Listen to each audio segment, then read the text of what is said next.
Install कीजिए आपके mobile में MP बोर्ड एजुकेशन ऐप। यहाँ आपको मिलने वाले हैं invited classes, digital notes, handwritten notes, blueprint, video syllabus, previous year questions, most important questions, question bank. Okay, तो करते हैं क्लास को start. Unit number 6, ray optics.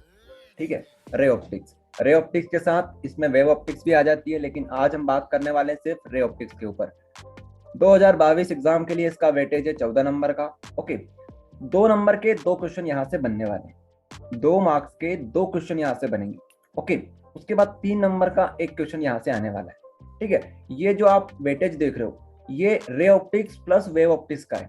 Okay, तो 2 नंबर या 3 नंबर यहाँ से आने वाला है।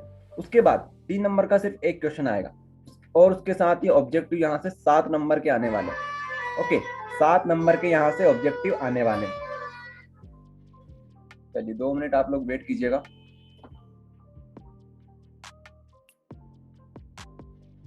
ओके ठीक है, तो आप समझ गए होंगे क्या बताया जा रहा है यहाँ पर।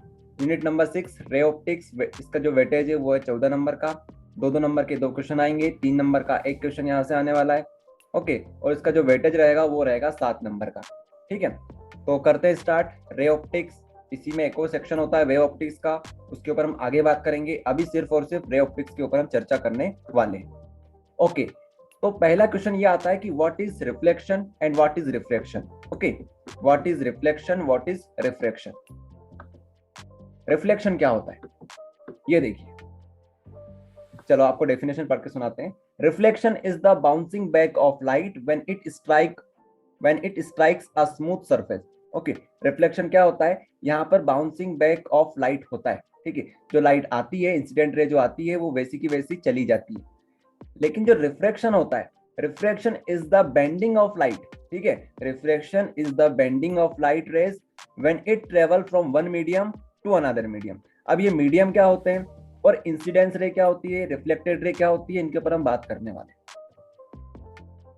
ओके, तो बात करते हैं सबसे पहले रिफ्रैक्शन की, सॉरी रिफ्लेक्शन की।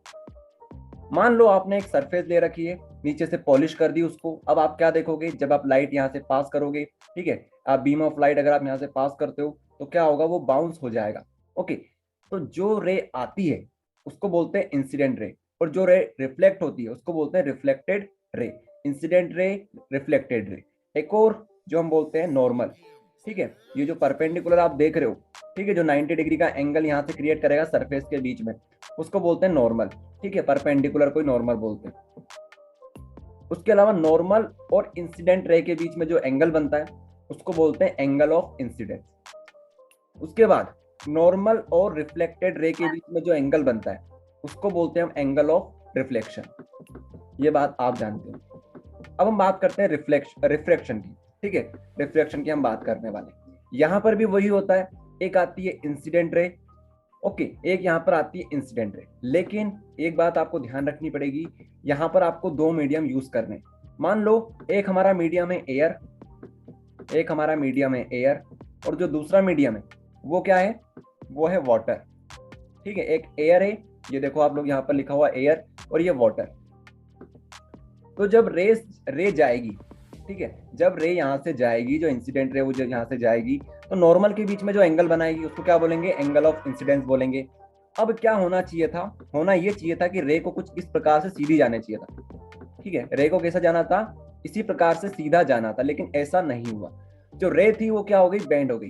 ठीक है, रे क्या हो गई, बेंड हो गई, मतलब झुक गई। किसकी तरफ बेंड हुई, वो नॉर्मल की तरफ बेंड हो गई। ठीक है, नॉर्मल की तरफ शिफ्ट हो गई। समझ लो इस चीज को आप लोग। ये क्यों हुआ, ये इसीलिए हुआ क्योंकि जो वाटर होता है उसकी डेंसिटी ज्यादा होती है। ठीक है, उसका रिफ्रैक्टिव इंडेक्स क्या होता है, ज्यादा होता है। ये हम आगे देखेंगे रिफ्रैक्टिव इंडेक्स क्या होता है। अभी आप ये समझो कि जो रे सीधी जानी चाहिए था, जिस रे को सीधा जाना चाहिए था, वो क्या हो गई, बेंड हो गई। देखो, इसके हिसाब से उसे ऐसा जाना चाहिए था, लेकिन हुआ क्या, ये थोड़ी सी शिफ्ट हो गई किसकी तरफ, नॉर्मल की तरफ। ये क्यों हुआ, कैसे हुआ, ये मैं आपको समझाता हूँ। देखो, एयर जो होता है, जो एयर होती है वो क्या होती है, वो रेयर होती है। ठीक है, रेयर होती है, मतलब इसकी डेंसिटी काफी कम होती है। लेकिन जो वाटर होता है वो डेंसर होता है। एक मीडियम होता है रेयर, एक होता है डेंसर मीडियम। जब रेयर से डेंसर की तरफ आती है, ओके, रेयर से डेंसर की तरफ आती है, तो वो किसकी तरफ टिल्ट हो जाती है, वो नॉर्मल की तरफ टिल्ट हो जाती है, झुक जाती है थोड़ी सी। ओके, ये देखो यहाँ पर इस तरफ ये बेंड होगी। तो अब इस समय जो एंगल यहाँ पर बन रहा है उसको हम बोलेंगे एंगल ऑफ रिफ्रैक्शन। रिफ्लेक्शन नहीं बोलेंगे, रिफ्रैक्शन बोलेंगे। और इसी फिनोमिना को बोलते हैं रिफ्रैक्शन। ठीक है, इसी फिनोमिना को क्या बोलते हैं, रिफ्रैक्शन बोलते हैं। मैं अब आपको ये बता रहा हूँ कि रेयर मीडियम क्या होता है, डेंसर मीडियम क्या होता है। रेयर मीडियम के एग्जांपल एयर हो गया, उसके अलावा वैक्यूम हो गया। डेंसर मीडियम, डेंसर मीडियम जिसका घनत्व काफी ज्यादा होता है, वाटर हो गया, ग्लास हो गया, उसके अलावा प्रिज्म हो गया। ये सारे एग्जांपल होते हैं डेंसर मीडियम के। ओके, चलो, तो इतनी बात तो आपको समझ में आ गई है। अब आगे देखते हैं refraction of light and law of refraction. अभी हम रिफ्लेक्शन नहीं पढ़ेंगे। रिफ्लेक्शन जो टॉपिक होता है वो आपका रिड्यूस हो चुका है। स्पेरिकल जो मिरर्स थे वो सारे रिड्यूस हो चुके हैं। तो अभी हम स्टार्ट करने वाले हैं रिफ्रैक्शन के साथ। ठीक है, refraction of light. The phenomena of change in the path of light when it passes through one transparent medium to another transparent medium called refraction of light। ठीक है, ये डेफिनेशन में मैंने आपको बता रखी है। क्या होता है, जब जो रे ऑफ लाइट होती है, ठीक है, इंसिडेंस रे होती है, वो अपना मीडियम चेंज कर लेती है जब उसको रिफ्लेक्शन करना होता है। ठीक है, उसी समय उस रिफ्लेक्शन रे को क्या बोलते हैं, रिफ्लेक्शन रे बोलते हैं। समझ में आ रहा है आप लोगों को क्या होने वाला है, मीडियम यहाँ पर चेंज होने वाला है। यहाँ पर देखिए डायग्राम में थोड़ा सा, ओके, पेंसिल से बना हुआ डायग्राम है, लेकिन आपका काम हो जाएगा। जो मैंने अभी आपको बताया वही यहाँ पर हुआ है। ओके, अब आपको एक फिनोमिना में और बता देता हूँ। मान लो हमारे पास डेंसर मीडियम है, जो रे है वो पानी से आ रही है। ठीक है, डेंसर मीडियम से आ रही है, और हमारे पास नीचे जो मीडियम है वो है एयर मीडियम। तो इस समय रे क्या होगी, किसकी तरफ जाएगी, नॉर्मल से अवे जाएगी, अवे फ्रॉम नॉर्मल। ठीक है, ये देखो, ये अपना नॉर्मल है, ये अपना नॉर्मल है। ओके, ये इस प्रकार से नॉर्मल है। अब रे ऑफ लाइट जो होगी, ठीक है, रिफ्लेक्टेड रे जो होगी वो इस समय इधर नहीं झुकेगी। ओके, जो रे ऑफ लाइट होगी वो इस समय ऐसी जाएगी, reflected ray. Okay, away from normal. Okay, और अगर हमारे पास रेयर मीडियम ऊपर है, रेयर मीडियम ऊपर है, नीचे डेंसर मीडियम है, उस समय जो रे होगी वो इस तरफ टिल्ट हो जाएगी। ओके, अगर हमारे पास रेयर नीचे होता तो वो इस तरफ हो जाती, लेकिन अभी किधर जाएगी, वो इधर जाएगी। लेकिन जाना कैसा था, उसको ऐसा जाना था, यूं, इस प्रकार से। लेकिन हुआ क्या, हुआ कुछ यूं। ठीक है, जो कि डेंसर मीडियम हमारे पास है। अगर नीचे रेयर मीडियम होता और ऊपर डेंसर मीडियम होता, तब उस समय जो रे ऑफ रिफ्लेक्टेड रे होती वो कुछ इस तरह से चली जाती, थोड़ी सी बेंड हो जाती। Okay, away from normal, away from normal. आ रहा है सबको समझ में, ये होने वाला है। चलिए, तो ये बात आपको क्लियर होगी, रेयर मीडियम, डेंसर मीडियम, ये चीजें अब आपको क्लियर होगी। ओके, आगे बढ़ते हैं। कुछ यहाँ पर लिखा हुआ इसको पढ़ लेते हैं। When light ray passes through optically rare to optically denser medium, जो मैंने आपको यहाँ पर समझाया है उसी को यहाँ पर लिख दिया गया है। When light ray passes through optically rare to optically denser medium, जब ऑप्टिकली रेयर मीडियम से डेंसर की तरफ जाएगी, ये रेयर मीडियम ऊपर ले लो, डेंसर मीडियम नीचे ले लो, तो क्या होगा, then it bends towards the normal. तो नॉर्मल की तरफ ये क्या होगी, बेंड होगी। And light ray passes through optically denser medium, अगर डेंसर से रेयर की तरफ जाने लगेगी, ठीक है, तो क्या होगी, it bend away from normal, it bends away from normal. जो मैंने आपको समझाया है उसको हमने व्यवस्थित तरीके से यहाँ पर लिख दिया है। अगर ये एग्जाम में आता है तो आपको कुछ इसी प्रकार से लिखना होगा। ओके, ये देखिए, इस प्रकार से आपको यहाँ पर लिखना होगा। हाँ नितिन बोलिए। सर डायरेक्ट ऑप्टिकल के लिखे सर, डायरेक्ट रेयर डेंसर लिख सकते हैं ना सर? ऑप्टिकल क्यों लिखे, बिल्कुल आप लिख सकते हो लिखने को, लेकिन अगर व्यवस्थित डेफिनेशन लिखनी है तो ऑप्टिकल लगा देना। रे ऑप्टिक्स पढ़ रहे हैं, ठीक है, स्टडी अबाउट रेस, लिखने में क्या दिक्कत है, आप लिख सकते हो, कोई दिक्कत वाली बात ओके सर। अब हम बात करेंगे लॉ ऑफ रिफ्लेक्शन के ऊपर। लॉ ऑफ रिफ्लेक्शन के ऊपर हम बात करने वाले हैं। चलिए, कौन कौन आ चुके हैं, उत्तम, सुमित, सभी आ चुके हैं। मतलब 10 स्टूडेंट्स हमारे पास हो चुके हैं, देखा जाए तो 9 स्टूडेंट्स हैं। Law of reflection, the incident ray normal to the surface and reflected ray at a point of incident all lies in the same plane। ठीक है, all lies in the same plane। ठीक है, for example ले लो आप plane of paper. ये क्या मतलब है इसका, यहां पर देखो, जो इंसिडेंट रे होगी, रिफ्लेक्टेड रे होगी, okay, incident ray, reflected ray, normal रे, ये सभी क्या होगी, एक प्लेन के ऊपर होने वाली है। अगर आप कॉपी और पेन पर बना के देखोगे तो, कॉपी पे बना के देखोगे तो बन जाएगी आपकी। ये यहाँ पर पहला पॉइंट बताया जा रहा है आपसे कि ये जो सारी रेज हैं, the phenomena of changing in the path of light when it passes through the, sorry, ये तो हम कहाँ पर आ गए, यहाँ पर थे, ओके। यहाँ पर ये बताया जा रहा है कि जो इंसिडेंट रे होगी, रिफ्रेक्टेड रे होगी, नॉर्मल रे होगी, वो सभी क्या होगी, वो सेम प्लेन पर एग्जिस्ट करने वाली है, ओके। अब सेकंड पॉइंट देखते हैं।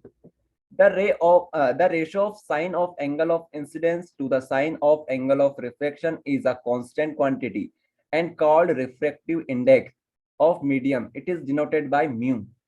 क्या मतलब है इसका, क्या मतलब है इसका, समझते हैं। Ratio of sine of angle of incidence, sine मतलब ये वाला साइन, ठीक है, मैथ्स में अपन जो देखते हैं साइन, साइन थीटा वाला। अगर साइन आई, ठीक है, आई यहाँ पर क्या बताया जा रहा है, एंगल ऑफ इंसिडेंस। उसके अलावा एक रेशियो हम बनाना चाह रहे हैं साइन आई और साइन आर के बीच में, साइन आई और साइन आर के बीच में हम एक रेशियो बनाने की कोशिश कर रहे हैं, ओके। साइन आई ऊपर लिखा, साइन आर नीचे लिखा, आर यहाँ पर क्या बता रहा है, एंगल ऑफ रिफ्लेक्शन को बता रहा है, ओके। तो अगर ये रेशियो निकाला जाए तो ये कांस्टेंट क्वांटिटी आती है उस मीडियम की, ओके, उस मीडियम की क्या आती है, कांस्टेंट क्वांटिटी आती है। और उसी का एक नया नाम दे दिया गया है, क्या बोला गया उसको, उसको बोला गया है रिफ्लेक्टिव इंडेक्स। क्या बोला गया उसका, उस कांस्टेंट क्वांटिटी को रिफ्लेक्टिव इंडेक्स बोला गया है, ओके। क्या बोला गया है इसको, रिफ्लेक्टिव इंडेक्स बोला गया है। ये देखिए साइन आई अपॉन साइन आर, ओके। इसको रिप्रेजेंट कैसे करते हैं, कुछ इस प्रकार से रिप्रेजेंट करते हैं म्यू के फॉर्म में, ओके, ये ध्यान रखना आप लोग। चलो, तो अगर हमें रिफ्लेक्टिव इंडेक्स ऑफ वाटर निकालना है, रिफ्लेक्टिव इंडेक्स ऑफ वाटर निकालना है विद रिस्पेक्ट टू एयर, तो हम क्या लिखेंगे, यहाँ पर हम एयर लिखेंगे, देखो ये म्यू बना दिया आपने, ओके। अब मान लो वाटर का निकालना है तो इसकी बेस में W लगाओ, उसके बाद यहाँ पर लिख दो एयर, ठीक है, reflective index of water with respect to air, इस प्रकार से इसको लिखा जाता है। This is also known as Snell's law, और इसी को बोला जाता है स्नेल्स का लॉ, ओके। इसी का एक नया नाम हो गया, मतलब जिसने डिराइव किया था उसके हिसाब से इसको लॉ को नाम दे दिया गया है स्नेल्स लॉ। आया इतना समझ में, और इतना काफी है, इससे आगे आपको ज्यादा पढ़ने की आवश्यकता नहीं है, इतना काफी होगा आप लोगों के लिए। अब हम आगे देखते हैं टाइप्स ऑफ रिफ्रैक्टिव इंडेक्स, कितने प्रकार के रिफ्रैक्टिव इंडेक्स संभव है। There are two types of refractive index, absolute refractive index, relative reflective index, refractive index, okay. क्या है इसका मतलब एब्सोल्यूट का, और क्या मतलब है रिलेटिव का, ध्यान से सुनिएगा। Absolute refractive index, when a beam of light enter into a medium from air or vacuum, then refractive index of medium with respect to air called absolute refractive index। समझ में आ रहा है आप लोगों को, यहाँ पर थोड़ा डायग्राम बना हुआ है, आप लोग इसको समझने की कोशिश करो। अगर when a beam of light, अगर एक beam of light पास होता है enters into a medium from air or vacuum, मतलब कि रेयर मीडियम की यहाँ पर बात हो रही है, ओके। एयर और वैक्यूम किसके एग्जांपल है, रेयर मीडियम के एग्जांपल है, okay. Then refractive index of medium, तो उस मीडियम का रिफ्रैक्टिव इंडेक्स किसके रिस्पेक्ट में, एयर या फिर वैक्यूम के रिस्पेक्ट में, क्या कहलाएगा, एब्सोल्यूट रिफ्रैक्टिव इंडेक्स। यहां पर जो रेयर मीडियम हम ऊपर ले लेंगे और नीचे क्या लेंगे, डेंसर मीडियम लेंगे। समझ में आ रहा है आपको, तो इसको बोलते हैं एब्सोल्यूट रिफ्रैक्टिव इंडेक्स, ठीक है।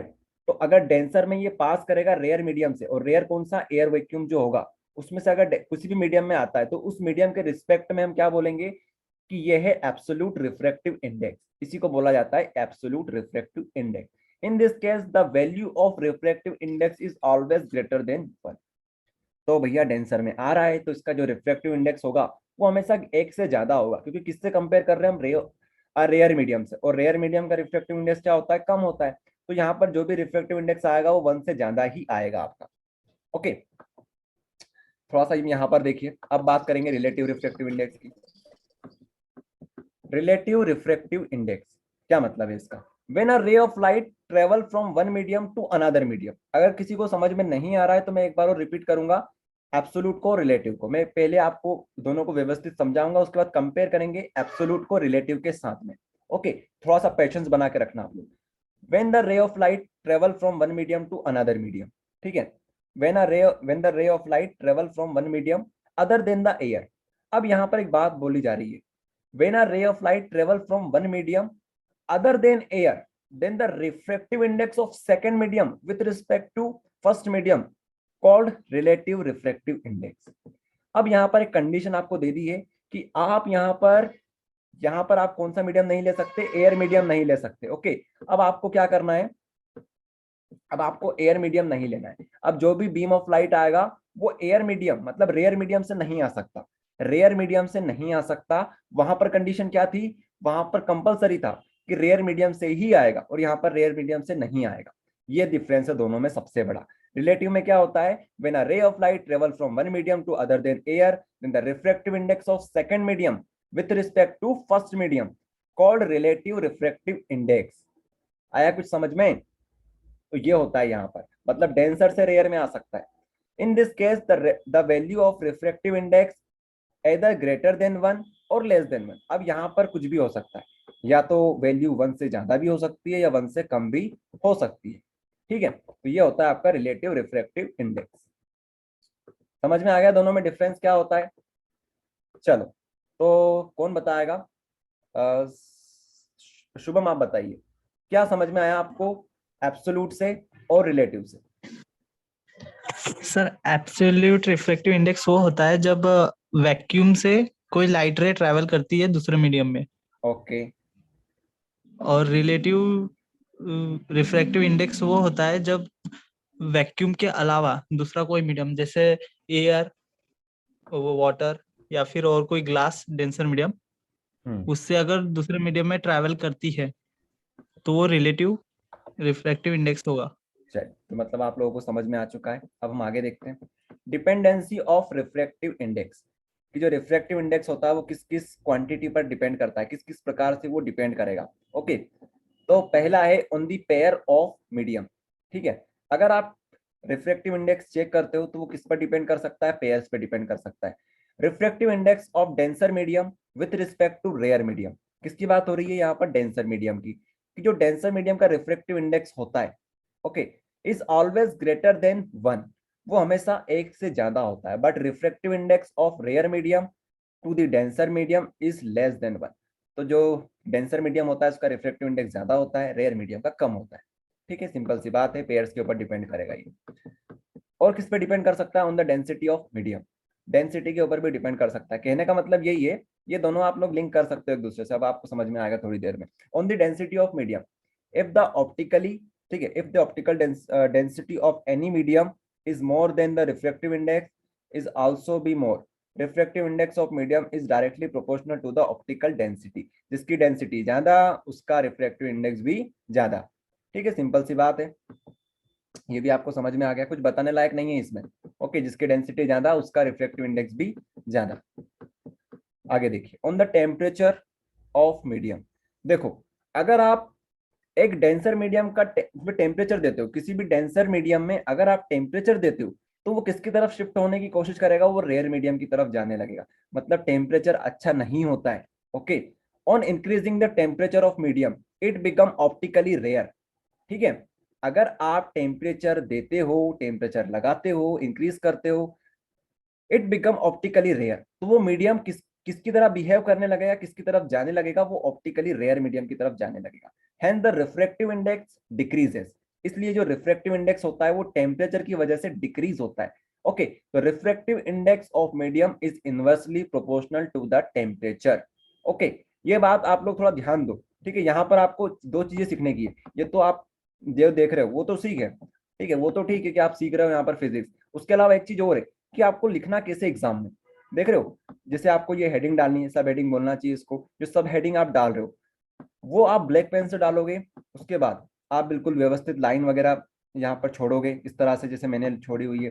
बाकी आपकी मर्जी है, आप यहाँ से डायरेक्ट यहाँ से भी स्टार्ट कर सकते हो, लेकिन एक व्यवस्थित दिखना चाहिए। ओके, ये मैटर कर जाता है, तो ये भी आपको समझ में आ गया। उसके बाद आगे देखते हैं। ठीक है, ये हो गया आपने। उसके बाद एक पॉइंट और बचा हुआ अपना, यहाँ पर है वो, मैंने यहाँ पर लिख रखा है इसको। On the wavelength of light, wavelength के ऊपर भी डिपेंड करता है अपना refractive index. The refractive index of medium also depend upon the wavelength of light. For red colour the refractive index is less, while for the violet color the refractive index is more। अब यहाँ पर आपको थोड़ा सा concept आना चाहिए wavelength का। जो रिफ्रैक्टिव इंडेक्स होता है वो इनवर्सली प्रोपोर्शनल होता है वेवलेंथ के। ओके, इनवर्सली प्रोपोर्शनल होता है वेवलेंथ के। ओके, तो रेड कलर जो होता है उसकी वेवलेंथ काफी ज्यादा होती है, और इनवर्सली प्रोपोर्शनल है मतलब कि उसका रिफ्रैक्टिव इंडेक्स सबसे कम होगा। और जो वॉयलेट होता है उसकी वेवलेंथ काफी कम होती है, और काफी कम होती है इसका मतलब क्या है कि उसका रिफ्रैक्टिव इंडेक्स सबसे ज्यादा होगा। ओके, तो ये हो गया अपना 4 पॉइंट। आगे बढ़ते हैं, आगे देखते हैं। ये टॉपिक अपना हो चुका है फिनिश। अगला जो पॉइंट है, अगला जो टॉपिक है अपना, वो भी बहुत इंपॉर्टेंट है, principal of reversibility. Principle of reversibility क्या होता है इसका मतलब? ये जो क्वेश्चन है, क्वेश्चन किस प्रकार से आएगा एग्जाम में वो मैं आपको बता देता हूँ। ये देखिए क्वेश्चन, ये कुछ इस प्रकार से आ सकता है, show that A mu ji into ji mu A is equals to 1। Okay, तो मैं आपसे पूछना चाहूंगा, कुछ चीजें आपको बताना है। चलिए सिद्धार्थ आप बताइए, ये ए म्यू जी का मतलब क्या है? सर इसमें सर जो गिलास से एयर में जा रही लाइट रे ग्लास से एयर में जा रही है, इसको बोलेंगे कैसे? अगर हमें प्रोनाउंस करना है इसको तो कैसे करेंगे? को लाइट रे ट्रेवल्स फ्रॉम गिलास टू एयर मीडियम। देखो ऐसा नहीं होगा, हम इसको क्या बोलेंगे, जैसे आप यहाँ पर देखो, जैसे म्यू बनाया अपन लोगों ने, ओके, यहाँ पर 1 लिखा, यहाँ पर 2 लिखा, इसका मतलब ये है refractive index of 2, refractive index of 2 with respect to 1। Okay, refractive index of 2 with respect to 1। तो इसको हम कैसे प्रोनाउंस करेंगे? Refractive index of glass with respect to air. ठीक है, एयर के रिस्पेक्ट हम ग्लास का रिफ्रैक्टिव इंडेक्स निकालना चाह रहे हैं। ओके, तो जो लाइट होगी वो ग्लास से, सॉरी, एयर से ग्लास में होगी। ठीक है, एयर से ग्लास की तरफ जाने की कोशिश करेगी, मतलब कि अपना जो पहला मीडियम होगा वो एयर होगा, और नीचे वाला मीडियम कौन सा होगा? ग्लास होगा। ये होता है आपका, ठीक है, ये बात ध्यान रखना। और इसी के जस्ट अपोजिट है कि भैया रिफ्रैक्टिव इंडेक्स ऑफ ए मतलब air with respect to glass. Okay, with respect to glass, तो हम एयर का निकालना चाह रहे हैं किसके रिस्पेक्ट में? ग्लास के रिस्पेक्ट में। ऐसे इनको प्रोनाउंस करते हैं, तो आप लोग ध्यान रखिएगा। चलिए, तो मैं आपको कॉन्सेप्ट बता देता हूँ क्या होने वाला है, प्रिंसिपल ऑफ रिवर्सिबिलिटी। चलिए इसको पढ़ेंगे और समझेंगे इस चीज को, काफी सिंपल है, कोई मुश्किल नहीं है, ये बहुत सिंपल है, आपको थोड़ी सी देर में समझ में। हमको ये प्रूव करना है, show that A mu ji into ji mu A is equals to 1। Okay, ये हमको प्रूव करना है, बहुत सिंपल है, थोड़ी सी थ्योरी पढ़ लो आप लोग, ताकि आपको आइडिया हो जाएगा एग्जाम में लिखना कैसे। क्योंकि अगर मैं आपको डायरेक्ट यही बता दूंगा तो आपको ज्यादा समझ में नहीं, समझ में तो आ जाएगा आपको, लेकिन लिखने का तरीका नहीं आएगा आपको। Okay, according to the principle of reversibility in the path of light, the ray a light ray after going through number of reflection and refraction is reversed, then it always retraces its path in the opposite direction। ठीक है, चल तो आपको यहाँ पर मैं समझाने की कोशिश करता हूँ कि क्या यहाँ पर बताया जा रहा है आपको। According to the principle of reversibility, principle of reversibility के अनुसार, in the path of light, light के रास्ते में, ठीक है, पाथ ऑफ लाइट रे, ठीक है, लाइट रे after going through number of reflection and reflection. ठीक है, अगर हम रिफ्लेक्शन भी करवाते हैं और रिफ्लेक्शन भी करवाते हैं, okay, number of reflection and reflection is reversed, तो ये क्या हो जाती है, ये जो इसकी जो पाथ होती है वो रिवर्स्ड हो जाती है। अगर आप उसके साथ में रिफ्लेक्शन करवा दो, उसके बाद रिफ्लेक्शन करवा दो, तो ये जो पाथ होती है उसकी जस्ट क्या हो जाती है? रिवर्स हो जाती है। Then it is always retrace its path, और जब ये रिवर्स होगी तो जिस पाथ से वो आई थी उसी पाथ को वो रिट्रेस करेगी, उसी पाथ से वो जाने की कोशिश करेगी। ये देखो यहाँ पर आपको समझ में आएगा। मान लो हमारे पास एक रेयर मीडियम है और एक डेंसर मीडियम है। ठीक है, अब beam of light coming from rare medium, ये कुछ इस प्रकार से आया, यहाँ से क्या होगा? अब डेंसर मीडियम है तो अब नॉर्मल की तरफ बेंड होगा। ठीक है, ठीक, इस प्रकार से यहाँ पर बेंड होगा। अब ये जाने वाला यहाँ पर, अब हम क्या करेंगे, यहाँ पर एक प्लेन मिरर रख देंगे। अब ये प्लेन मिरर की टेंडेंसी क्या होती है? यहाँ पर रिफ्लेक्शन नहीं होता, रिफ्लेक्शन होता है, मतलब कि ये लाइट को रिफ्लेक्ट कर देगा। समझ रहे हो इस चीज को? यहाँ से क्या करेगा? ये रिफ्लेक्ट कर देगा। ग्लास लगा दिया अपन ने, इसको पॉलिश कर दो नीचे से, ठीक है, तो ये क्या करेगा? रिफ्लेक्ट कर देगा। तो ये रिफ्लेक्ट जब करेगा, ये जो रिफ्लेक्ट करेगा उस समय अब यहाँ पर क्या होगा? ये इसका आई बन जाएगा, इसके लिए इसके हिसाब से ये आई बन जाएगा, और ये इसके लिए आर बन जाएगा। ठीक है, angle of incidence, angle of reflection बन जाएगा, रिफ्लेक्शन बन जाएगा। तो अब हम क्या कर रहे हैं? डेंसर से रेयर की तरफ जाने की कोशिश कर रहे हैं, और जब भी डेंसर से रेयर की तरफ जाते हैं तो जो भी अपनी रिफ्लेक्टेड रे होती है वो किसकी तरफ बेंड होती है? वो नॉर्मल की तरफ नहीं होती है, वो बेंड होती है अवे फ्रॉम नॉर्मल।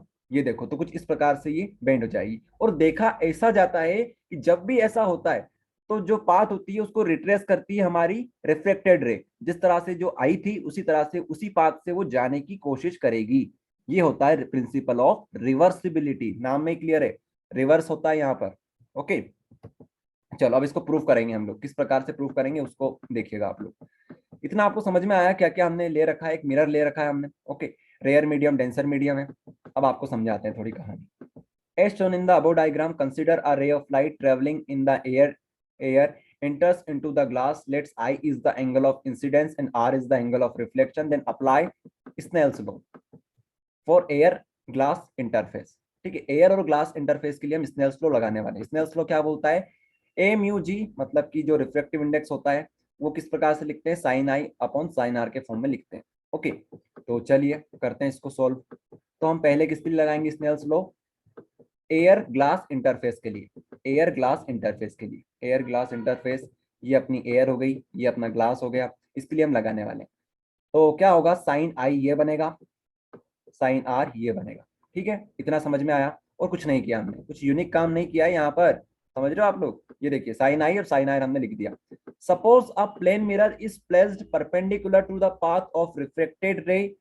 ठीक है यहाँ पर उसका नाम दे रखा है ओबी, यहाँ पर आप डायग्राम में देखिएगा, यहाँ पर ए बना लो, यहाँ पर बी बना लो। ओके तो ओबी बन जाएगा आपका, तो ये बस नाम है ओबी, ये गया अपना ओबी।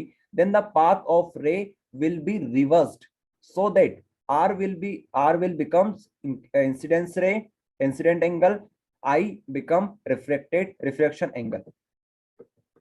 अब इस समय क्या होगा, अब इसके हिसाब से अब ये रे क्या होगी, इससे टकराएगी और वापस इसी पाथ को रिट्रेस करने की कोशिश करेगी। तो इस समय इसके हिसाब से एंगल ऑफ इंसिडेंस ये रहेगा और एंगल ऑफ रिफ्रैक्शन ये रहेगा। ठीक है ये बात आप भी समझ गए होंगे, कुछ यूनिक बात नहीं है इसमें। ठीक है पहले एंगल ऑफ इंसिडेंस ये रहा, फिर रिफ्लेक्शन ये रहा, लेकिन उसके बाद क्या हुआ, अब इस समय एंगल ऑफ इंसिडेंस ये हो जाएगा, एंगल ऑफ रिफ्रैक्शन ये हो जाएगा। ओके तो बस क्या करना है अपने को, कुछ नहीं करना है। अब इस समय जो बना अपना उस समय लगा दो और क्या। तो हम निकालने वाले हैं किसके लिए, पढ़ते हैं इसको आगे। Hence apply Snell's law for glass air interface. अब हम ग्लास एयर इंटरफेस के लिए स्नेल्स लॉ लगाने वाले हैं। ठीक है ग्लास एयर इंटरफेस, एयर के लिए हम निकालना चाहते हैं, ग्लास विथ रिस्पेक्ट टू ले लेते हैं। तो साइन आई अपॉन साइन आर, साइन आई अपॉन साइन आर हो जाएगा। क्यों हो जाएगा, अरे भैया अभी तो आपको मैंने बताया, ये एंगल ऑफ इंसिडेंस हो जाएगा, ये एंगल ऑफ रिफ्लेक्शन हो जाएगा, रिफ्लेक्शन हो जाएगा। तो बस और क्या, sine I sine R upon sine I हो जाएगा। अब हम क्या करेंगे, दोनों को मल्टीप्लाई कर देंगे, इक्वेशन 1 इक्वेशन 2। ठीक है नाम दे दिया हमने, इसको इक्वेशन 1 बोल दिया, इसको इक्वेशन 2 बोल दिया। अगर हम दोनों को मल्टीप्लाई करते हैं तो क्या होगा, A mu ji into ji mu A, left hand side and right hand side दोनों को अलग अलग मल्टीप्लाई करेंगे, इतनी में तो आप लोगों को आती है। ओके तो इस समय ये सारी चीजें कैंसिल हो जाएगी, समझ रहे हो इसको, ये सारी कैंसिल हो जाएगी, साइन आई से sine i cancel, sine r से साइन आर कैंसिल, और आपके लास्ट में क्या आ जाएगा, 1 आ जाएगा। और यही हमको प्रूफ करना है। ओके यही हमको क्या करना है, प्रूफ करना है, सिंपल सी बात है। ये देखिए जो हमसे बोला गया था वो हमने करके दिखा दिया, ये देखिए। ठीक है चलिए, हाँ मनीष बोलिए।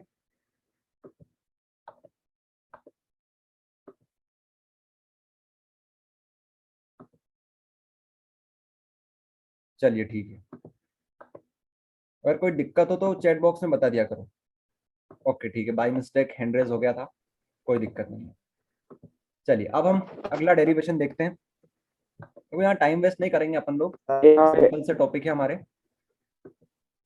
हाँ सिद्धार्थ बोलो, क्या दिक्कत आ रही है आपको।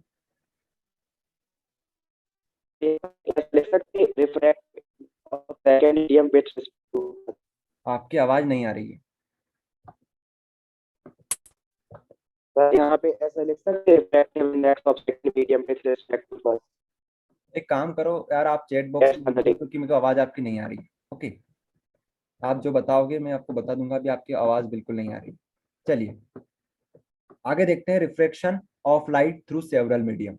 Refraction of light through several medium क्या मतलब इसका, क्वेश्चन कुछ इस प्रकार से आएगा, show that A mu W W W mu G, ठीक है G mu A is equals to 1। ये आपको प्रूफ करना है। और कुछ इस प्रकार से भी आ सकता है, नीचे देख लो, ये तो आप लोग कर ही दोगे फिर। अरे इसमें क्या है यार ये बताओ, अगर ऐसा क्वेश्चन आ जाए तो भी क्या दिक्कत है, ये आप लोग इसको ये मान लो, और जो ये टर्म्स है और ये टर्म्स है इसको अपॉन में भेज दो, यही तो किया उन्होंने। ओके तो अब हमको ये समझ में आ रहा है ये टॉपिक जो है reflection of light, sorry refraction of light through several medium, बहुत सारे मीडियम हम यहाँ पर यूज करेंगे। ओके, उसके बाद हम देखेंगे कि क्या होगा यहाँ पर। ओके, उसके बाद यहाँ पर आपको थोड़ा समझ में आ रहा होगा कि हम ए मतलब एयर मीडियम लेने वाले हैं, वाटर मीडियम लेने वाले हैं और ग्लास मीडियम लेने वाले हैं। ठीक है, तो यहाँ से भी आप समझ सकते हो सेवरल मीडियम हम यूज करेंगे। अब हमें इसे प्रूफ करना है, ये भी बहुत सिंपल है, कोई बड़ी बात नहीं है इसमें भी। चलिए तो पढ़ते हैं यहाँ पर थ्योरी को। When a ray of light passes through several medium, ठीक है, जब एक रे of light, when a ray of light passes through several medium and boundary of each medium is parallel to each other, then the incident ray and emergent ray is equals to the angle of incidence। चलिए समझते हैं। यहाँ पर हम क्या करेंगे, हम यहाँ पर काफी सारे मीडियम्स यूज करेंगे। ओके, ये यहाँ पर आप देख रहे होंगे, ये थोड़ा सा क्लियर नहीं दिख रहा होगा आप लोगों को, लेकिन फिर भी आप एडजस्ट कर लोगे। ये देखिए, ये हमने मीडियम ले रखे हैं। क्या करेंगे, यहाँ से लाइट को पास करेंगे। ओके, फिर क्या होगा, इस मीडियम्स की जो बाउंड्री होगी, ये सारी जो बाउंड्री होगी वो सब पैरेलल होगी। ये कंडीशन हम मान के चल रहे हैं, सारी जो बाउंड्रीज होगी, ये सभी जो मीडियम्स हैं वो पैरेलल होंगे एक दूसरे के। ओके, तो मान लो हमारे पास एक एयर मीडियम है, एक वाटर मीडियम है और एक ग्लास मीडियम है। ओके, और लास्ट में फिर से हमारे पास क्या है, एयर मीडियम है। ओके, इतना आपको समझ में आया। अब हम क्या करेंगे, यहाँ से एक बीम ऑफ लाइट पास करवाएंगे, ये बनेगा एंगल ऑफ इंसिडेंस। अब नीचे डेंसर मीडियम है, तो लाइट किस तरफ बेंड होगी, नॉर्मल की तरफ बेंड हो जाएगी। ये देखो, ऐसा ऐसा होना चाहिए था इसको, लेकिन बेंड किसकी तरफ होगी, ये नॉर्मल की तरफ होगी। क्यों होगी, क्योंकि डेंसर मीडियम हमारे पास है। यहाँ से ये यहाँ तक चलेगी। उसके बाद क्या होगा, उसके बाद होगा, हम क्या करेंगे, अब वाटर मीडियम की जगह पर, अब वाटर हो गया, अब नीचे एक मीडियम लगाएंगे ग्लास मीडियम। तो फिर भी वही है, ठीक है, जो ग्लास होता है वो वाटर के कंपेयर में ज्यादा डेंसर होता है। ओके, तो इसके कंपेयर में ग्लास जो होता है वो ज्यादा डेंसर होता है वाटर के कंपेयर में। तो रे आई यहाँ से, ठीक है। अब इसमें भी क्या होगा, होना क्या चाहिए, जाना ऐसा चाहिए था इसको, लेकिन होगा क्या, यहाँ पर डेंसर है, वाटर के कंपेयर में ज्यादा डेंसर होता है ग्लास। तो फिर से जो रे ऑफ लाइट होगी वो बेंड होगी नॉर्मल की तरफ। ओके, नॉर्मल की तरफ बेंड होगी कुछ इस प्रकार से। इतना आया समझ में आप लोगों को। उसके बाद लास्ट में क्या होगा, देखो यहाँ पर लास्ट में हमने लास्ट में फिर से एयर ले रखी है। ओके, एयर ही आएगी ना लास्ट में, एयर थी ऊपर, फिर वाटर, फिर ग्लास, नीचे फिर से एयर।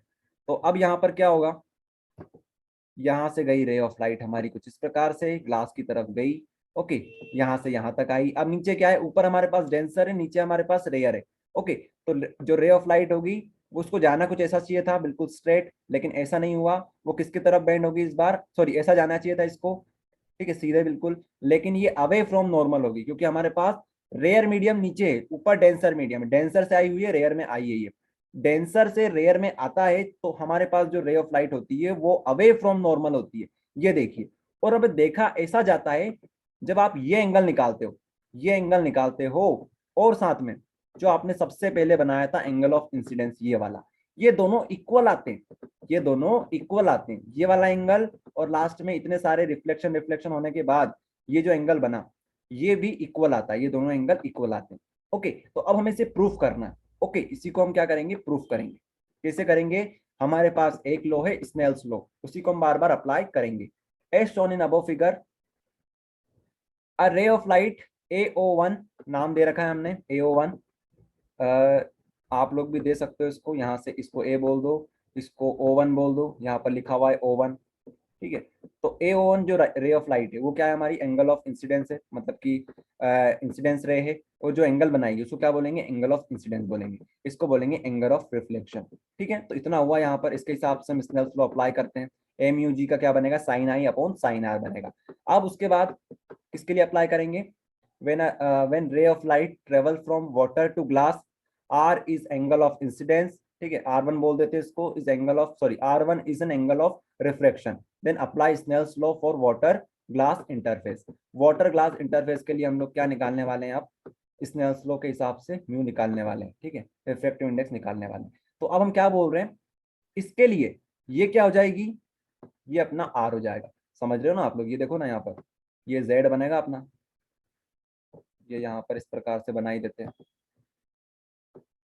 ये यहाँ पर यूं, यहाँ पर यूं, और यहाँ पर यूं। ओके, तो ये एंगल, ये जो एंगल है, ये एंगल और ये वाला एंगल, ये दोनों क्या रहेंगे, इक्वल रहेंगे। ठीक है, ये दोनों एंगल क्या रहेंगे, इक्वल। अगर ये आर है तो ये भी क्या बनेगा अपना, आर ही बनेगा। ओके, आर ही बनेगा।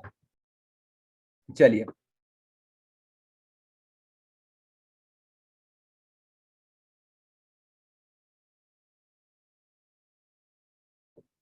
चलिए, तो इतना आपको समझ में आया। उसके बाद ये अपना क्या बन जाएगा इसके हिसाब से, ये अपना एंगल ऑफ इंसिडेंस बन जाएगा। एंगल ऑफ इंसिडेंस इसको बोलेंगे। अरे आ रहा है समझ में, इसके हिसाब से तो ये एंगल ऑफ इंसिडेंस है। ठीक है, अब ये जो यहाँ पर बनेगा वो एंगल ऑफ रिफ्लेक्शन बनेगा। ठीक है, एंगल ऑफ रिफ्लेक्शन बोलना चाहिए। तो इसका हमने नाम दे दिया है R1। अरे कुछ भी दे दो, इसको बोलेंगे R1। ओके, इसको बोलेंगे R1। अब इसके हिसाब से यहाँ पर फिर से वो Z बन रहा है, तो जो R1 है इसको हम क्या बोलेंगे, इसको भी R1 बोलने वाले हैं। ये R1 और ये R1 रहेंगे ये। ओके, उसके बाद हम क्या बोल रहे हैं, जब ये रिफ्रेक्ट होगा इस टाइप से, ग्लास के बाद एयर में जाएगा, तो उस समय जो एंगल बनेगा वो किसके इक्वल रहेगा, वो रहेगा इस आई के इक्वल। तो इसको हमने क्या दे दिया है, इसका नाम दे दिया हमने फिर से आई। ओके, तो अब यहाँ पर आपको ज्यादा क्लियर समझ में आएगा। चलिए, तो यहाँ पर हमने स्नेल्स लॉ अप्लाई किया, sine R upon sine R1। ठीक है, ये एंगल ऑफ इंसिडेंस है, ये एंगल ऑफ रिफ्रैक्शन है। उसके बाद यहाँ पर देखिए, अब हम अप्लाई करते हैं, when the ray of light emerge out from the glass to air, then the R1 is an angle of incidence and I is the angle of refraction, then apply Snell's law. तो sine R1 और sign I, यहाँ पर देखिए, ये sign R1 मतलब ये R1 हो गया और ये आपका हो गया I। इसके लिए हम अप्लाई करेंगे। ओके, ये एंगल ऑफ इंसिडेंस, ये एंगल ऑफ रिफ्रैक्शन, तो इसके लिए अप्लाई कर देते हैं। ये हो गया आपका अप्लाई। अब हम क्या करेंगे, तीनों को मल्टीप्लाई कर देंगे। ए म्यू डब्ल्यू, डब्ल्यू म्यू जी, जी म्यू डब्ल्यू, इन सभी को क्या करेंगे, हम मल्टीप्लाई कर देंगे। चलिए करते हैं मल्टीप्लाई। आप खुद करके देखिएगा, सारी चीजें कैंसिल हो जाएगी।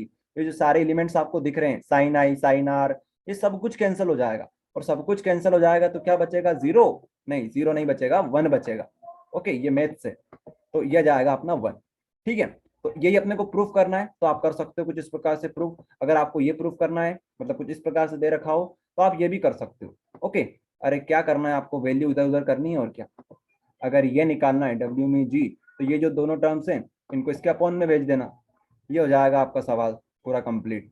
ओके, चलिए, तो ये इस प्रकार से आप देख सकते हो, जैसे कि यहाँ पर ग्लास है, तो ये यहाँ से ये गया, यहाँ से ये गया और यहाँ से ये आ गया।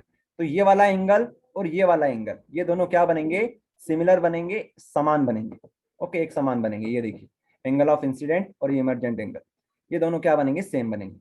ठीक है, तो ये भी आपको समझ में आ चुका है। ओके, चलिए, तो अभी रिकॉर्डिंग को थोड़ा स्टॉप कर देते हैं। ओके, तो अगला टॉपिक है हमारा critical angle. Critical angle, what is critical angle, और साथ में हमसे पूछा जा सकता है, what do you mean by total internal reflection, right its necessary condition also show that A mu W is equal to cosec IC। देखिए, ये जो क्वेश्चन है इतना बड़ा नहीं आता है, आपसे पार्ट वाइज पूछ सकते हैं। आपसे हो सकता है इतना पूछ ले, या फिर हो सकता है आपसे ये भी ऐड करके पूछ ले, या फिर ये अलग से इतना आपसे पूछ ले। ओके, तो हमने क्वेश्चन को एक साथ लिख रखा है, लेकिन आपको मैंने समझा दिया है कि किस टाइप से क्वेश्चन आ सकता है एग्जाम में। ओके, तो आप इतने बड़े हो, आप समझ सकते हो चीजें कि मैंने क्यों लिखा है इतना बड़ा। ठीक है, 3 नंबर का आएगा तो इतना बड़ा आपसे नहीं पूछेंगे, इतना सारा नहीं पूछेंगे आपसे। ओके, कुछ पार्ट्स पूछेंगे आपसे, तो वो आपको लिखना रहेगा। तो इस टॉपिक में हम तीनों पॉइंट को क्लियर कर देंगे। चलिए, तो व्हाट इज क्रिटिकल एंगल, इसको देखते हैं। ये देखिए, हम क्या करेंगे, हम डेंसर मीडियम यूज करेंगे, मतलब वाटर यूज करेंगे, और नीचे ले लेंगे एयर मीडियम। ओके, तो ये हमने रिफ्लेक्शन करवाया। ये देखिए, ये हमारा बीम ऑफ लाइट आया कुछ इस प्रकार से। अब क्या होगा, हमारे पास नीचे एयर है, तो अवे फ्रॉम नॉर्मल होना क्या चाहिए था, ऐसा जाना चाहिए था बिल्कुल स्ट्रेट, लेकिन ऐसा नहीं जाएगा, ये कुछ इस प्रकार से ये अवे फ्रॉम नॉर्मल हो जाएगा। आया इतना समझ में। इसको क्या बोलते हैं, नॉर्मल रिफ्रैक्शन प्रोसेस। ये हमारी नॉर्मल प्रोसेस होती है, यही होता है रिफ्रैक्शन में। अब अगर देखना आप लोग, ये देखिए, मान लो रे कुछ इस प्रकार से आई, यहाँ पर समझाने की कोशिश करते हैं आपको। ये मान लो रे कुछ इस प्रकार से आई, डेंसर मीडियम से आ रही है, ध्यान रखिएगा, ये बहुत बड़ी बात बोल रहा हूँ आप लोगों से, डेंसर मीडियम से आएगी हमेशा, तभी आपको देखने को मिलेगा अवे फ्रॉम नॉर्मल। ये यहाँ से कुछ इस प्रकार से आई। अब जाना कैसे था, बिल्कुल स्ट्रेट जाना था इसको, लेकिन मान लो इतनी अवे फ्रॉम नॉर्मल ये बेंड हो गई कि ये कुछ इस प्रकार से हो गई, बिल्कुल सरफेस से ये हो गई कुछ इस प्रकार से, बिल्कुल सरफेस से हो गई, और यहाँ पर जो एंगल बना नॉर्मल के बीच में वो बना 90 डिग्री का।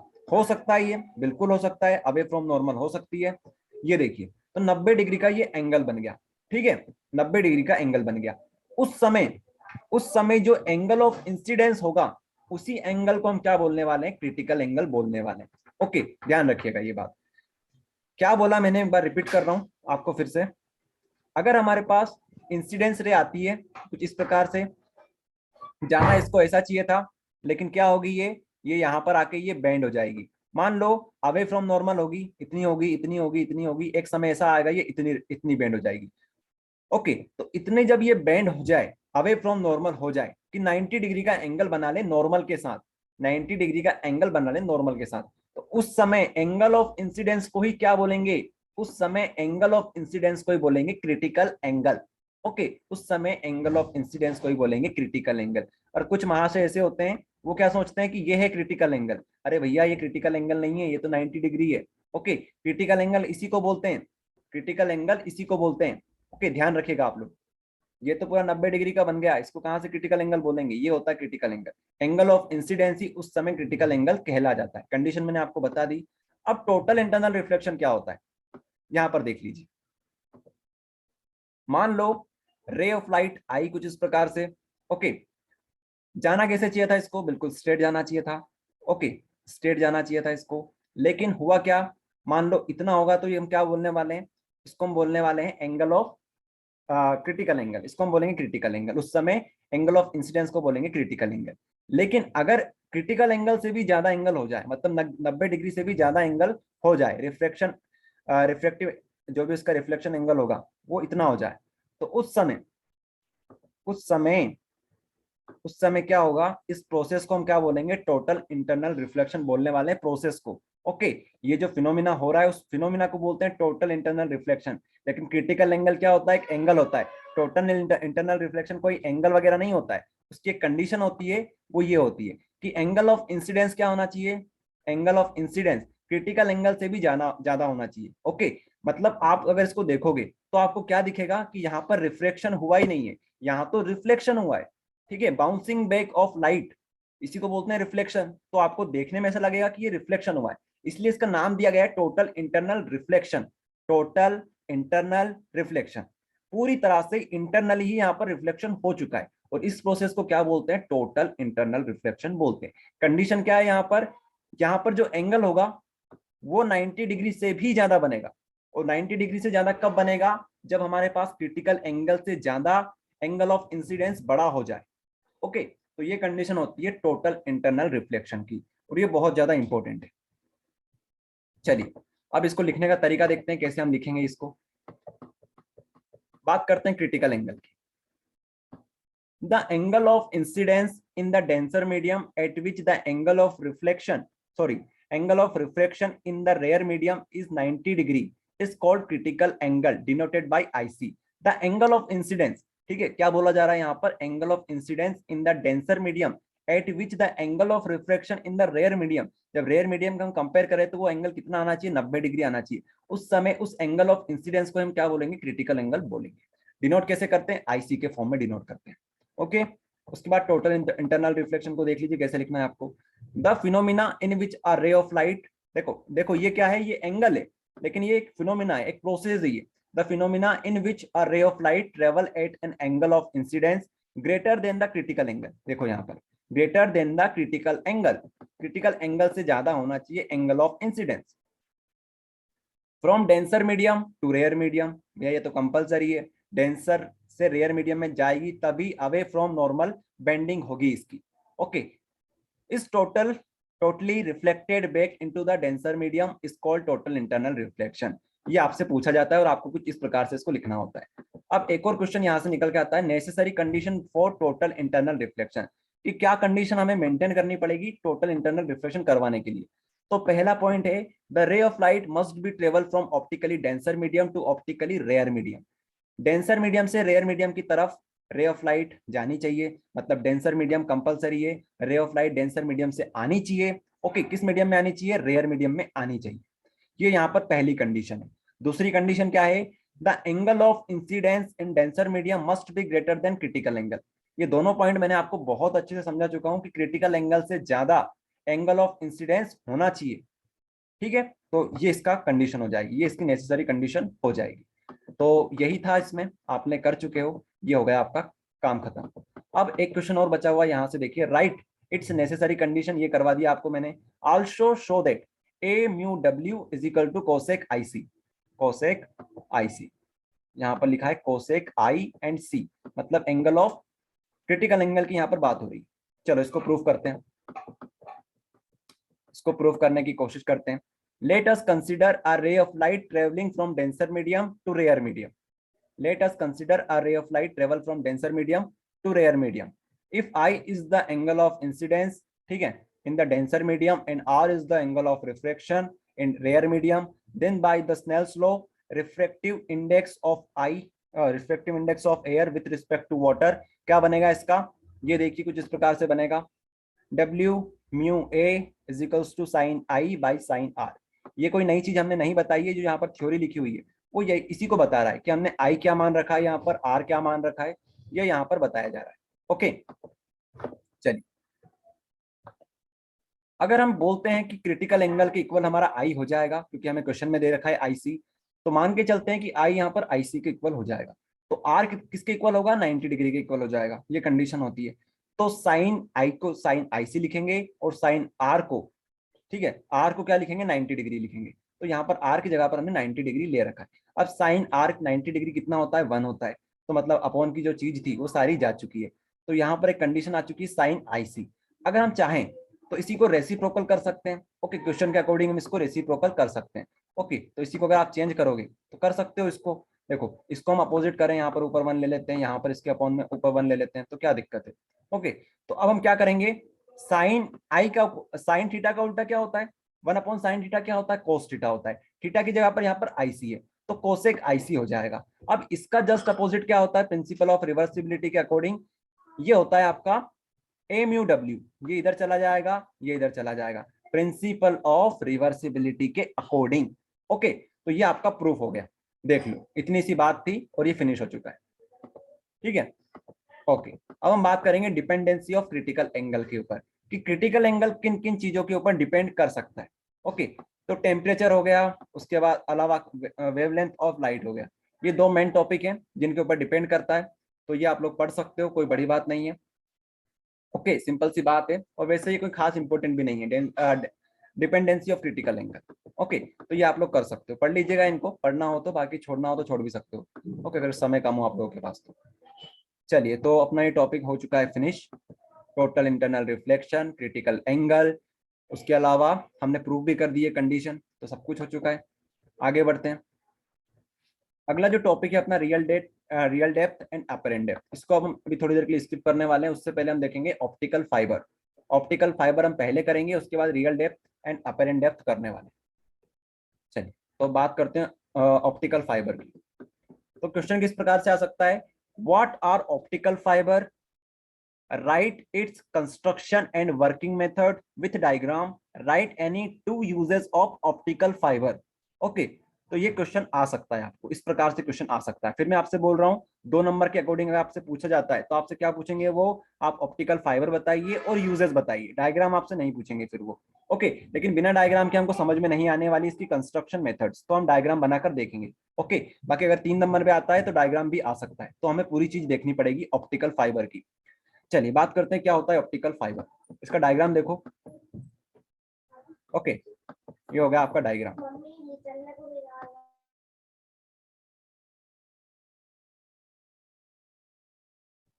ओके, तो optical fibre, it is a device based on the phenomena of total internal reflection which is used to transmit optical signal along the straight or zigzag path up to large distance without any loss of intensity of signal. Optical fibre एक ऐसा device होता है जो किसके phenomena पे work करता है, किस प्रोसेस पे वर्क करता है? टोटल इंटरनल रिफ्लेक्शन के फिनोमिना पे ये वर्क करता है। ये काम क्या करता है? ये ट्रांसमिट करता है ऑप्टिकल सिग्नल को ठीक है, ऑप्टिकल जो सिग्नल्स होते हैं उनको क्या करते हैं, ये ट्रांसमिट करते हैं अलोंग द स्ट्रेट और जिगजैग पाथ। ठीक है, एक स्ट्रेट और एक जिगजैग पाथ में ये ट्रेवल करता है, ऑप्टिकल सिग्नल को करवाता है, मतलब ओके, ऑप्टिकल सिग्नल को ट्रेवल करवाता है जिगजैग पाथ में, स्ट्रेट वायर्स में। ओके, ये होता है आपका ऑप्टिकल फाइबर। अगर आपसे पूछे तो आपको कुछ इस प्रकार से जवाब देना है। ओके, चलिए, यहां पर फायदा क्या होता है ऑप्टिकल फाइबर का, यहां पर इंटेंसिटी ऑफ सिग्नल में कोई भी लॉस नहीं होता है। ठीक है, क्योंकि टोटल इंटरनल रिफ्लेक्शन के फिनोमिना पे ये वर्क कर रहा है, जो भी सिग्नल होंगे वो वापस रिफ्लेक्ट हो जाएंगे। ओके, तो यहाँ पर कुछ भी सिग्नल का लॉस नहीं होता है। अब ये बात आप भी जानते हो, 100% कुछ नहीं होता है, तो आप मान के चल सकते हो 99.9 कुछ भी सिग्नल का लॉस नहीं होता है। फिर भी 1% तो कहीं ना कहीं, मतलब 1% तो ज्यादा बता दिया, 0.1% या फिर 0.01%, इतना तो लॉस हो ही जाता है। ओके, तो ये बात आप लोग ध्यान रखिएगा। चलिए, तो इतना आपको समझ में आया, ये देख लो आप लोग, इस प्रकार से होते हैं। अब इसका कंस्ट्रक्शन हम देखने वाले सर हैं। एक बार फिर से समझा दो। चलिए, तो आपको एक बार और समझाते हैं। चलिए मनीष, आप बताइए क्या होता है ऑप्टिकल फाइबर, क्योंकि आपको भी तो देखें आता है कि नहीं आता है। ऑप्टिकल फाइबर क्या होता है, जो मैंने आपको समझाया उसी को बोल दीजिए। और क्या? ऐसा डी होता है कि इसके अंदर अगर अपन सिग्नल ट्रांसमिट करते हैं तो बिना किसी इंटेंसिटी बिल्कुल भी इसमें से लॉस नहीं होती है। यानी कि जो भी हम सिग्नल भेज रहे हैं वो सारा का सारा सिग्नल हमारा लॉस नहीं हो पाएगा और यूज में जाएगा। पूरा का मतलब ये टोटल इंटरनल रिफ्लेक्शन के ऊपर बेस्ड रहता है। इसके डायग्राम से हम इसको अच्छे से समझ पाएंगे। चलिए ठीक है, अब हम डायग्राम के ऊपर बात करते हैं। तो इसका जो डायग्राम होता है, अलग अलग बुक में अलग अलग प्रकार से बनाया गया है इसका डायग्राम, लेकिन मैंने आप लोगों के लिए सबसे सिंपल डायग्राम बना रखा है, ये देख लीजिए। इससे सिंपल मुझे नहीं लगता कि आपको कहीं देखने को मिलेगा इसका डायग्राम। अगर मिल भी जाएगा तो वो थोड़ा कॉम्प्लेक्स रहेगा। तो मेरे हिसाब से ये सबसे सिंपल है और सबसे मजेदार डायग्राम भी यही है। देखिए, इसमें सबसे पहले सबसे अंदरूनी भाग जो होता है वो होता है ये। ठीक है, आप लोग थोड़ा समझ पा रहे हो इसको कि ये किस प्रकार का डायग्राम बना हुआ है? चलिए थोड़ा सा यहाँ पर देखिए, तब आपको और रिलेट कर पाओगे इस चीज को। ये कुछ इस प्रकार से होता है, एक ये फाइबर है, मतलब ये केबल हो गई, उसके अंदर ये है, उसके अंदर कुछ ये है। तो यहीं पर ये बात बताई जा रही है। सबसे अंदर होती है कोर, कोर को कवर कौन करता है, क्लेडिंग करती है, क्लेडिंग को कवर कौन करता है, प्रोटेक्टिव जैकेट करता है। The construction of optical fibre is shown in above figure. It consist of 3 main parts. Okay, देखो पार्ट्स तो बहुत सारे होते हैं, लेकिन मेन पार्ट्स की हम बात कर रहे हैं। ओके, कोर होता है, क्लेडिंग होता है, प्रोटेक्टिव जैकेट्स होता है। अब कोर क्या होता है, क्लेडिंग क्या होता है, प्रोटेक्टिव जैकेट क्या होता है? अगर आपको कुछ नहीं भी पता है तो एक बात तो आप लिख सकते हो, core is the inner part, ये अंदर का पार्ट है। उसके बाद कोर को कवर कौन करता है, क्लेडिंग करता है। ओके, क्लेडिंग क्या होता है, एक मिडिल पार्ट आप बोल सकते हो। ठीक है, और जो जैकेट होता है वो आउटर पार्ट होता है। इतना भी अगर आप लिख के आ जाते हो तो बात नहीं मानोगे आप, आपको नंबर पूरे मिलेंगे, क्योंकि यही है, इसके अलावा कुछ नहीं है। ठीक है, it is a central part, जो कोर होता है वो सेंट्रल पार्ट होता है, इज कॉल्ड कोर। अगर आपको ये बताना है कि किससे बना हुआ होता है तो आप आगे लिख सकते हो, made up of thin fine quality transparent glass polymers of dielectric. Okay, तो ये होते हैं, इनसे बने हुए होते हैं, ग्लास हो गया, पॉलीमर्स के जो डाई इलेक्ट्रिक्स होते हैं उनसे बना हुआ होता है। ठीक है, तो ये बात आप लोग लिख सकते हो। उसके अलावा क्लेडिंग की बात करते हैं। क्लेडिंग क्या होता है, it is a layer made of glass, ये भी ग्लास की बनी हुई होती है या फिर प्लास्टिक की बनी हुई हो सकती है, which surrounds the central core of optical fibre. और ये इसका मेन काम क्या होता है, ये कवर करके रखती है किसको, कोर को, जो कोर होता है अंदर उसको कवर करके रखती है। ओके, शील्ड करके रखती है, कुछ इस प्रकार से देखिए यहाँ पर central core of optical fibre surround करके रखती है इसको चारों तरफ से। प्रोटेक्टिव जैकेट, नाम से ही क्लियर है, प्रोटेक्टिव जैकेट क्या करेगा, इसको प्रोटेक्ट करेगा। The central core and cladding are enclosed in protective jacket made of plastic for providing safety and strength to optical fiber। जो प्रोटेक्टिव जैकेट होता है वो प्लास्टिक का बना हुआ होता है, जिसे यहाँ पर बताया जा रहा है आपको। ये क्यों बना होता है प्लास्टिक का, आप लोग खुद समझदार हो। ठीक है, ताकि कुछ आपकी सेफ्टी का ध्यान रख के बनाया जाता है इसको प्लास्टिक का। ठीक है, क्योंकि आउटर जैकेट है, कोई काम का तो है नहीं, बस जैकेट है, इसको कवर करने का काम है उसका, तो प्लास्टिक का बनाया जाता है इसको। ओके, ये एक बात आप लोग ध्यान रखिएगा, ऑब्जेक्टिव में ये काफी बार पूछा जा चुका है, ऑप्टिकल फाइबर किस फिनोमिना पे वर्क करता है। तो आपको क्या बताना है कि total internal reflection, total internal reflection, reflection नहीं है रिफ्लेक्शन है, क्योंकि रिफ्लेक्शन नहीं रिफ्लेक्शन होता है, लेकिन अंत में क्या दिखता है हमको, रिफ्लेक्शन दिखता है, तो हम क्या बोलेंगे, टोटल इंटरनल रिफ्लेक्शन। इसको TIR भी बोलते हैं कुछ लोग। ओके, तो ये आपको समझ में आया, बस इतने ही आपको लिखना है, इतना काफी है। उसके बाद यूजेस देख लो, इसके क्या क्या यूजेस हैं। It can be used for optical signal, ठीक है, it can be used for optical signal transmission. तो ये तो उसकी डेफिनेशन में हमने बात करी थी, तो ऑप्टिकल सिग्नल के ट्रांसमिशन में इसका यूज किया जाता है। It is used for the transmission, ठीक है, transmitting electrical signal from one place to another. तो यही बात फिर से हमने यहाँ पर बता दी कि ऑप्टिकल फाइबर मतलब ट्रांसमिट, जो इलेक्ट्रिकल सिग्नल्स होते हैं उनको भी ये ट्रांसमिट कर सकता है। ये 2 पॉइंट हो गए आपके। तीसरा पॉइंट क्या बताया जाता है, it is used as light pipe in medicals. तो ये देखिए, जो मेडिकल्स में इसका यूज किया जाता है, मेडिकल पाइप्स जो होते हैं, ये देखिए यहाँ पे मैंने डायग्राम लगा रखा है आप लोगों के लिए। ये भी उसी फिनोमेना पे वर्क करता है, मतलब ये वही है, ठीक है, ये ऑप्टिकल फाइबर ही है। इसका नाम दिया जाता है मेडिकल पाइप, ठीक है, pipe in medicals, light pipe in medicals. Okay, जैसे ऑपरेशन वगैरह वगैरह करते हैं ये लोग, तो उसमें इसका यूज करते हैं ताकि सब कुछ दिख जाए उनको अच्छे से। इसको बोलते हैं लाइट पाइप्स। ओके, अगर आपको इसके बारे में और जानकारी चाहिए तो आप गूगल पर सर्च कर सकते हो, ठीक है। ये देखिए यहाँ पर लाइट पाइप इन मेडिकल्स, ये सर्च कर लीजिए, उसको आपको पूरी जानकारी मिल जाएगी। लेकिन इतना काफी है अगर लिखना हो आप लोगों को, तो it is used as a light pipe in medicals. Okay, ये हो गया काम आपका। चलिए, तो ऑप्टिकल फाइबर भी हमारा हो चुका है।